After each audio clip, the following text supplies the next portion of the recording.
ಓಂ ಸಾಯಿನಾಥಾಯ ನಮಃ. ಯಾರೋ ಒಬ್ಬರು ತುಂಬ ಚೆನ್ನಾಗಿ ಹೇಳಿದ್ದಾರೆ, ಖುಷಿಯನ್ನು ಖರೀದಿಸಲು ಆಗದು ಅಥವಾ ಅದನ್ನು ಮಾರಾಟ ಮಾಡಲು ಕೂಡ ಆಗದು. ಆದರೂ ಗೊತ್ತಿಲ್ಲ, ಪ್ರತಿದಿನ ದುಡಿಮೆ ಮಾಡಲು ಹೋಗುತ್ತೀನಿ. ಈ ಜಗತ್ತಿನಿಂದ ಸ್ವಲ್ಪ ಜಾಗರೂಕರಾಗಿರಿ, ಏಕೆಂದರೆ ಕೆಲವೊಬ್ಬರು ಖುಷಿಯನ್ನು ಕಸಿದುಕೊಂಡು ಕೇಳುತ್ತಾರೆ, ಖುಷಿಯಾಗಿದ್ದೀರಾ? ನಾನು ಜೀವನದ ಸೈಡ್ ಗ್ಲಾಸನ್ನು ತೆಗೆದುಹಾಕಿದ್ದೀನಿ, ಏಕೆಂದರೆ ಅದರಲ್ಲಿ ಕೆಟ್ಟದನ್ನು ಮಾತನಾಡುವ ಜನರು ಮತ್ತು ಹಿಂದೆ ಬಾಗುವ ರಸ್ತೆಗಳೇ ಕಾಣುತ್ತಿದ್ದವು. ಯಾವಾಗ ಕೆಲಸ ಮಾಡುವುದಿಲ್ಲವೋ ಆಗ ಗಡಿಯಾರವನ್ನು ನೋಡಿ, ಯಾವಾಗ ಕೆಲಸ ಮಾಡುತ್ತೀರೋ ಆಗ ಗಡಿಯಾರವನ್ನು ನೋಡದಿರಿ. ಸರಿಯಾದ ದಾರಿ ಮತ್ತು ಸರಿಯಾದ ಜ್ಞಾನ ಇಲ್ಲದಿದ್ದರೆ ಉದಯಿಸುತ್ತಿರುವ ಸೂರ್ಯ ಕೂಡ ಮುಳುಗಿದಂತೆ ಭಾಸವಾಗುತ್ತದೆ. ಜೀವನ ಎಷ್ಟು ದುಃಖವನ್ನು ಕೊಡುತ್ತಿದೆ ಎಂದರೆ, ಖುಷಿಯಾಗಿರಲು ಎಷ್ಟೇ ಪ್ರಯತ್ನ ಪಟ್ಟರೂ ಮತ್ತೆ ನೋವು ಕೊಡುತ್ತಲಿದೆ. ಬಟ್ಟೆ ಮತ್ತು ಮುಖ ಕೆಲವೊಮ್ಮೆ ಸುಳ್ಳು ಹೇಳುತ್ತದೆ, ಆದರೆ ಮನುಷ್ಯನ ಅಸಲಿಯತ್ತು ಸಮಯ ತಿಳಿಸುತ್ತದೆ. ಜನರು ಎಷ್ಟು ಸಮಯ ಬೇರೆಯವರಿಗೆ ತಿಳಿಸಲು ಪ್ರಯತ್ನ ಪಡುತ್ತಾರೆಯೋ ಅದರ ಅರ್ಧದಷ್ಟು ಸಮಯವನ್ನು ತಮಗಾಗಿ ಬಳಸಿಕೊಂಡರೆ ಜೀವನದಲ್ಲಿ ಯಶಸ್ವಿಯಾಗಲು ಸಾಧ್ಯವಾಗುತ್ತದೆ. ವಿಚಿತ್ರ ಈ ಜೀವನದ ಸರಣಿ. ಯಾರೋ ನಂಬಿಕೆಗಾಗಿ ಅಳುತ್ತಾರೆ, ಯಾರೋ ನಂಬಿ ಅಳುತ್ತಾರೆ. ಎಲ್ಲ ಕನಸು, ಎಲ್ಲ ಆಸೆ ಪೂರ್ತಿಯಾಗುವುದಿಲ್ಲ. ಯಾರದೋ ಜೀವನದಲ್ಲಿ ನೀವು ಕೂಡ ಇಂಪಾರ್ಟೆಂಟ್ ಆಗಿರುವುದಿಲ್ಲ. ಹೆಗಲಿನಲ್ಲಿ ಭಾರ ಈಗಲೂ ಕೂಡ ಇದೆ. ಒಂದೇ ಒಂದು ವ್ಯತ್ಯಾಸ ಅಂದರೆ, ಮೊದಲು ಪುಸ್ತಕ ಹೊತ್ತು ಸಾಗುತ್ತಿದ್ದೆವು, ಈಗ ಜವಾಬ್ದಾರಿ ಹೊತ್ತು ಸಾಗುತ್ತಿದ್ದೇವೆ. ಪ್ರತಿಯೊಬ್ಬರೂ ಒಂದಲ್ಲ ಒಂದು ಪಾಠವನ್ನು ಕಲಿಸಿಯೇ ಹೋಗುತ್ತಾರೆ. ನಮ್ಮ ಜೀವನದಲ್ಲಿ ಪ್ರತಿಯೊಬ್ಬರೂ ಗುರುವಾಗಿ ಹೋಗಿದ್ದಾರೆ. ಜೀವನ ಅದ್ಭುತವಾಗಿದೆ, ಅದನ್ನು ಮನಪೂರ್ವಕವಾಗಿ ಪ್ರೀತಿಸಿ.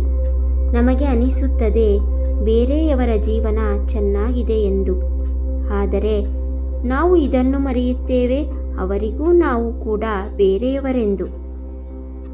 ಜೀವನದಲ್ಲಿ ಈ 3 ಮಂತ್ರವನ್ನು ನೆನಪಿನಲ್ಲಿ ಇಟ್ಟುಕೋ.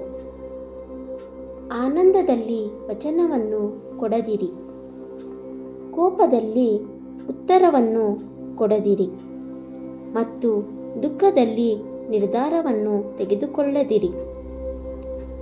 ಎಲ್ಲರೂ ಸುಖದ ಹಿಂದೆ ಓಡುತ್ತಿದ್ದರು, ಹೇಗೆ ನಿಂತು ಹೋಯಿತೋ ಹಾಗೆಯೇ ಪಡೆಯಲಾಯಿತು. ಜೀವನವು ಯಾರಿಗೆ ಒಲಿಯುತ್ತದೆ ಎಂದರೆ, ಯಾರು ಎಲ್ಲ ಸಮಯದಲ್ಲಿಯೂ ನಡೆಯಲು ಕಲಿತಿರುತ್ತಾರೆಯೋ ಅವನಿಗೆ. ಅಹಂಕಾರ ಇರಬಾರದು, ನನಗೆ ಯಾರ ಅವಶ್ಯಕತೆ ಇಲ್ಲ ಎಂದು.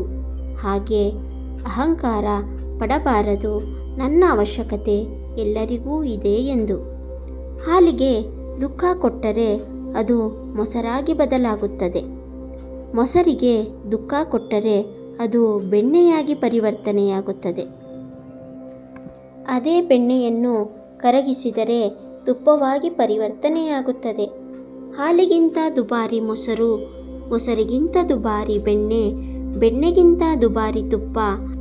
ಆದರೆ ಈ 4 ಪದಾರ್ಥಗಳ ಬಣ್ಣ ಒಂದೇ ಆಗಿರುತ್ತದೆ, ಅದು ಬಿಳುಪು.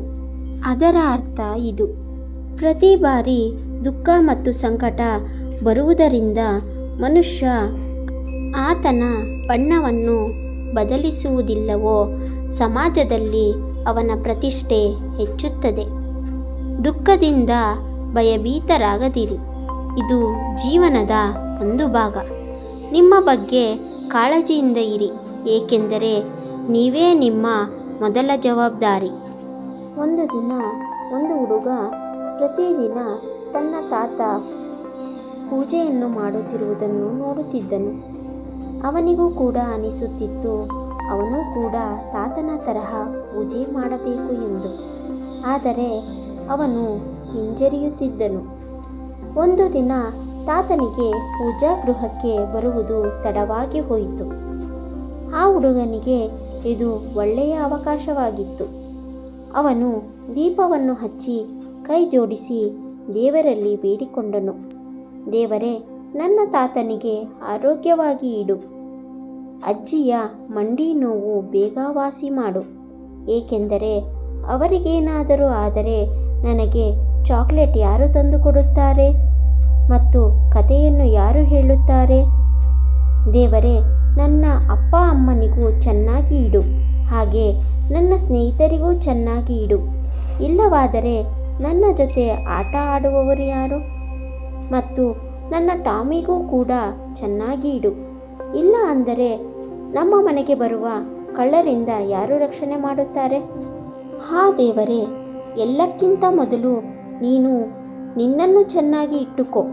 ಏಕೆಂದರೆ ನಿನಗೆ ಏನಾದರೂ ಆದರೆ ನಮ್ಮೆಲ್ಲರ ಗತಿ ಏನು? ನಮ್ಮೆಲ್ಲರನ್ನು ಯಾರು ನೋಡಿಕೊಳ್ಳುತ್ತಾರೆ? ಸತ್ಯವಾದ ಮಾತು ಅಲ್ಲವೇ?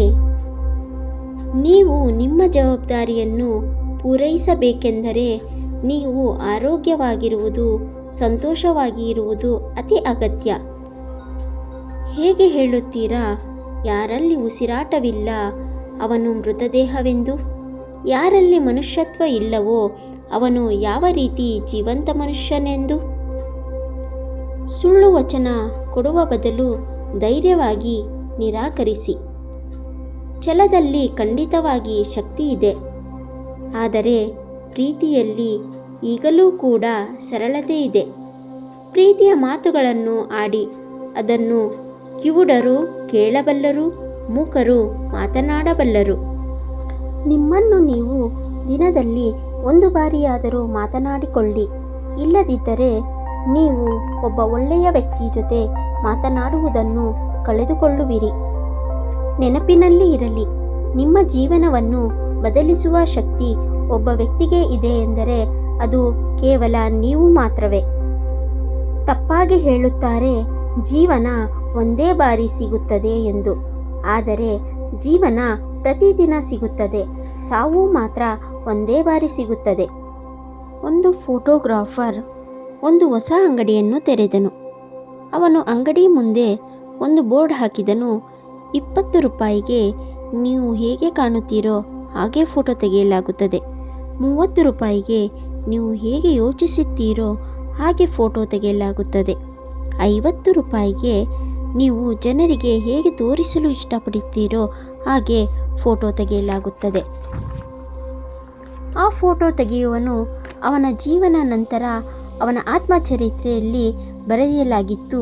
ನಾನು ಜೀವನದ ಉದ್ದಕ್ಕೂ ಫೋಟೋ ತೆಗೆದಿದ್ದೇನೆ, ಬಹಳ ಫೋಟೋ ತೆಗೆದಿದ್ದೇನೆ, ಆದರೆ ಯಾರೂ ಕೂಡ 20 ರೂಪಾಯಿ ಫೋಟೋ ತೆಗೆಸೇ ಇಲ್ಲ. ಇದೇ ವಾಸ್ತವ. ತುಂಬ ಕಡಿಮೆ ಜನ ಮೌಲ್ಯಗಳಿಗಾಗಿ ಬದುಕುತ್ತಾರೆ. ತುಂಬ ಜನ ಕೇವಲ ತೋರಿಕೆಗಾಗಿ ಬದುಕುತ್ತಾರೆ. ಹಾಗಾದರೆ ವೀಕ್ಷಕರೇ, ನಾನು ಈ ಮೋಟಿವೇಶ್ನಲ್ ಸ್ಪೀಚ್ ನಿಮಗೆ ಇಷ್ಟ ಆಗಿದ್ದರೆ ಕಮೆಂಟ್ ಬಾಕ್ಸಲ್ಲಿ ಜೈ ಸಾಯಿನಾಥ್ ಅಂತ ಕಮೆಂಟ್ ಮಾಡಿ. ಇನ್ನೊಂದು ಹೊಸ ವಿಡಿಯೋ ಜೊತೆ ನಿಮ್ಮನ್ನು ಭೇಟಿಯಾಗ್ತೀನಿ. ಅಲ್ಲಿವರೆಗೂ ಟೇಕ್ ಕೇರ್, ಬಾಯ್.